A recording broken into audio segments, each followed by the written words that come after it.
சுவர்காரருக்கு அந்த இழுப்ப பாணி அடுப்புல தான் இது வரைக்கும் நான் சமைக்கிறேன். உங்களோட உற்பத்திகள் நான் 100% சொல்லுவேன், எல்லாமே இயற்கையான சுத்தமான உற்பத்திகள். இயற்கை இதொன்றும் விரும்புற இல்லை, விரும்ப ஆட்டாவே எங்களை கொண்டு ஓட வேண்டியதான். உங்களால ஒரு பெண் தலைமைத்துவ குடும்பத்தில் இருந்து கொண்டு எவ்வாறான உற்பத்திகளை நீங்கள் என்ன, உங்களோட உற்பத்திகள் நான் 100% சொல்லுவேன், எல்லாமே இயற்கையான சுத்தமான உற்பத்திகள். அப்படி நீங்க என்னென்ன உற்பத்திகளை நீங்க இதுவரைக்கும் செஞ்சு மக்கள் மத்தியில் விற்பனை செஞ்சு கொண்டு வாருங்க? நான் விற்பனை இப்ப நான் கச்சான் போடுறேன், சேருட்டு எல்லாம் கச்சான் வேண்டும். நான் இப்ப கச்சானை போட்டு அறுவடை செய்து போட்டு நான் அந்த கச்சானை நேரடியா விற்க மாட்டேன். இப்போ கோயில் திருவிழா டிஎஸ் ஆபீஸ்ல எது மார்க்கெட்டிங்னு சொன்னா நான் அந்த கச்சானை வறுத்து பக்கெட் பண்ணி கொண்டே தான் கொடுக்குறேன். நான் அதே மாதிரி எள்ளும் அப்படித்தான், எள்ளு நான் போட்டு அதுவும் சேருட்ட நல்ல எள்ளுன்னு சொல்லி வேண்டி போட்டு அதுவும் நான் என்னென்னா பக்கெட்டா தான் மார்க்கெட்டிங் இதுவளவு கொடுக்குறேன். வியாபாரி கொடுக்க போனா குறைஞ்ச விலையில வியாபாரி எடுத்துட்டு போயிடும், அதுல எங்களுக்கு எந்த பலனும் இல்லை. இப்ப நான் அதை சேமித்து வச்சுதான் கொடுக்கறது. உளுந்தும் அப்படித்தான், உளுந்தும் போட்டு அதை எடுத்து பக்கெட் பண்ணி கொடுக்குறேன். நான் இப்ப மார்க்கெட்டிங் எதுவும் தேவை மார்க்கெட் வைக்கிறேன்னா வடை சுட்டு கொண்டு போறேன் நான்.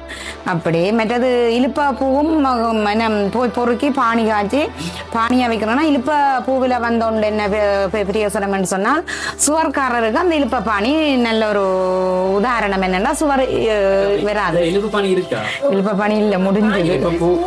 அது இப்ப இனிதான் காலம் இழுப்பப்பூ. இது இழுப்பப்பூ. இந்த இழுப்பப்பூ மரத்துல விழ போய் பொறுக்கி அதை கொண்டாந்து புளிஞ்சு அந்த தண்ணியை எடுத்து காய்ச்சி பானி எடுத்து அந்த பானி பான் ரொட்டி அதோட சாப்பிடணும். அந்த பானி இயற்கை மூலிகை. அது சுவர்காரருக்கு சரியான ஒரு மூலிகை பாணி. இது சம்பந்தமா நான் டிஎஸ்ஓபிஎஸ்ல எனக்கு இது சம்பந்தமா கலாச்சார உத்தியோகத்தர் இது சம்பந்தமா மீட்டிங் இது வச்சு சகலதும் விழிப்புணர்வு செய்தவே. இப்போ இதுல காயும் இருக்குது, அது பழுத்து கொட்டுனேங்க அந்த கொட்டை எடுத்து எண்ணெய் காய விட்டு பருப்பு உடைச்சு காய விட்டு நாங்கள் செக்கில் அதை மில்லில் ஊத்துறையில செக்கு அந்த மாடு இல்லை செக்கில் கொண்டே ஊற்றித்தான் அந்த எண்ணெய் எடுத்து அதுவும் சாப்பாட்டுக்கு காலுழைவு வாதங்கள் எல்லாத்துக்குமே நல்ல குணப்படுத்தும். அந்த எண்ணெய் நான் ஒரு போத்தல் 7000 ரூபாய்க்கு கொடுக்குறேன். நான் எண்ணெயும் 7000 ரூபாய்க்கு கொடுக்குறேன். நான் பானியும் ஒரு போத்தல் 7000. ஒரு போத்தல் பானி காய்ச்சா 25 கிலோ பூ வேணும்.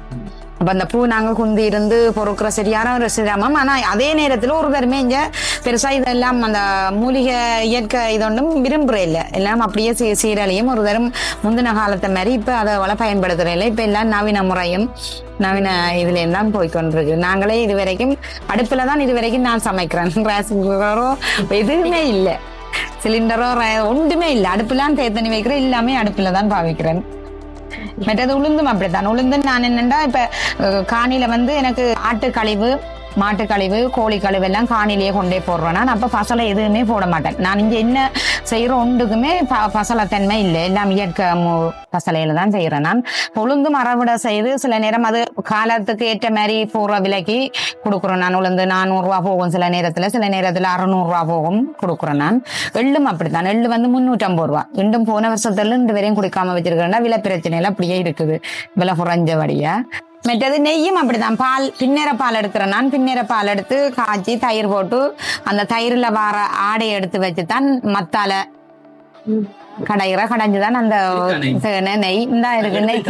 நெய் இந்த நெய் நான் 5000 ரூபாய்க்கு போத்தல் கொடுக்குறேன். நான் வெளியில 6000 ரூபாய் போகுது இந்த நெய், நான் 5000க்கு கொடுக்குறேன். நான் அதே மாதிரி தேனும் நான் போவேன் காட்டுல. இப்ப 2 மணிக்கு ஆடு திறந்தேன்டா கொண்டு போவேன். எல்லா ஆயுதங்கள் எல்லாம் கொண்டு காட்டுல திரிஞ்சா கொஞ்சம் பயம்தான். அந்த பயமும் சரி இன்றைக்கு இப்ப வந்தாலும் சாவுதான் விதி ஒன்று இருக்குதானே. அப்ப அதை யோசிக்கிறேன், இப்ப விதி வருதோ அண்டை போய் சேர வேண்டியதான். ஏன்னா நான் நிறைய இடத்துல தப்பினான். என்ன யானை திறத்தினது ஒரு கிணத்துக்கு விழுந்த ஒரு வயல் கிணறு ஒன்று சரகப்பட்டு விழுந்தனான். அதுல எல்லாம் இந்த சைட்டு காவல மரம் இருந்தது. அப்ப அதுல பிடிச்சுதான் நான் ஏறினான். அப்படி இது போய்த்தான் காட்டுல தேடி கொட்டு பார்த்து காடு மாறாம வரும். சில நேரம் காடு மாறப்பட்டாலும் சூரியன் திசையை பார்ப்பேன். இப்ப பெரிய பொண்ணெல்லாம் கொண்டு போக மாட்டேன், காராஜில வேலை செய்யாது. அப்ப சூரியன் திசையை பார்ப்பேன். நல்லா குருவியல் கத்தும். அந்த டைமுக்கு திசை பார்த்து குருவியல் கத்தும். இல்லது இங்க மாடு ஏதாவது ஒரு சவுண்டு வைக்கும். அப்ப அந்த திசையை பார்த்து வெளிக்கிட்டுருவேன். இப்ப ஏதாவது ஒரு சத்தம் கேக்குதுன்னா பேசாம மரத்தடியில இருந்துதான் பார்ப்பேன் என்ன சத்தம்னா. சில யானை முறிச்சு குளியல் சாப்பிடும். இப்ப இருந்தேன்டா அப்படியே தெரியும் யானை. இப்ப யானை எந்த பக்கம் போகுதுன்னு நான் மற்ற பக்கத்தால வந்துடுவேன். யானையும் பயம் இல்லை. நான் யானை எல்லாம் ஒரு 50 மீட்டருக்கு நின்று பார்த்தேன்.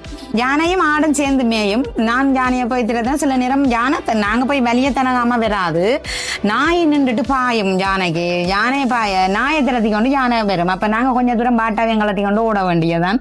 ஓடனா பேருந்து பார்த்தோன்றிருக்கோம். எங்களை பார்த்து முறாஜி பார்த்தோன்றிருக்கும். பேருந்து மண் கொஞ்சம் மல்லி எறிஞ்சு போட்டு அது பாட்டு போயிடும். அந்த என்ன சொல்லுங்க, எனக்கு எதுவுமே பயம் இல்லை. என்னன்னா எல்லாமே நான் எந்த பிராணி என்று நினைச்சு கொண்டுதான் எல்லாமே போறது. அப்ப தேனும் பார்த்து இப்போ ஒரு 2 தேன் தரிப்பேன். மேக்சிமம் ஒரு மணிக்கு வலிக்கிட்டேனேண்டா ஆட்டை பார்த்து காட்டுக்கரையில ஒரு 2 தேன் தரிப்பேன். 2 தேனண்டா கடைசி ஒரு 5-6 போதல் தேன் வரும்.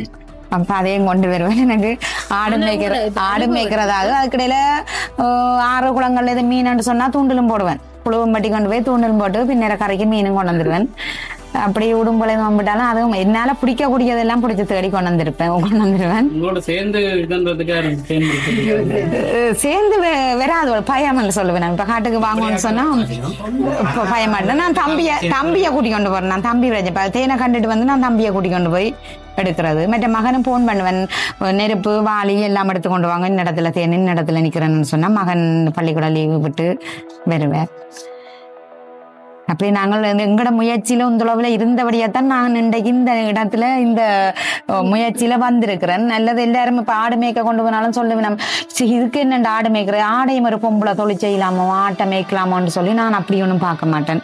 நான் ஆடு என்ற தொழிலுக்கு ஆனா இப்ப ஓரளவு ஓகே. முதல் கஷ்டத்துல இருந்து நாங்கள் இப்ப இவ்வளவு தொழிலும் எடுத்தபடியா நாங்க இப்ப ஓரளவு சுதந்திரமா இருக்கோம். நீங்க காட்டுல போய் எடுக்கிறதுக்கும் தேன் எடுக்கிறதுக்கும் இதுக்கு நாங்க வீட்டிலேயே செய்யலாம் என்ற ஒரு முடிவுக்கு வந்து காட்டுல எங்களுக்கு சரியான கஷ்டம். என்னண்டா ஒரு தேன் பாக்குறாண்டா அப்படி 1 கிலோமீட்டருக்கு மேல திரியணும். காட்டுல திரிஞ்சும் அது கிடைக்கலண்டா சிவ சமூகத்துல இருப்பேன் இருந்து போடு அப்பனே பிள்ளையாரப்ப எங்கேயாவது சந்தியன்னு சொல்லி போட்டு விளம்பி தேடி அப்படித்தான். மற்ற தரைக்கேக்கு எல்லாம் சரியான இப்ப பூச்சியில ஒரு தாக்கம் வந்ததுண்டா டப்பண்டு குத்த வலிக்கிடும். கோடாலி படையக்கு ஒரு தாக்கம் கொண்டு வரும் பூச்சியில. அப்ப குத்த வலிக்கிடுவேன். இல்லது அது பருவமான தேனன்னு சொன்னா நீட்டா கொட்டு இது விடுவினம் எடுத்துக்கொண்டு வர்றது. இப்ப எடுத்தோண்டு சரியான அலைச்சல்லாம் தூரம் சரியான கஷ்டம்.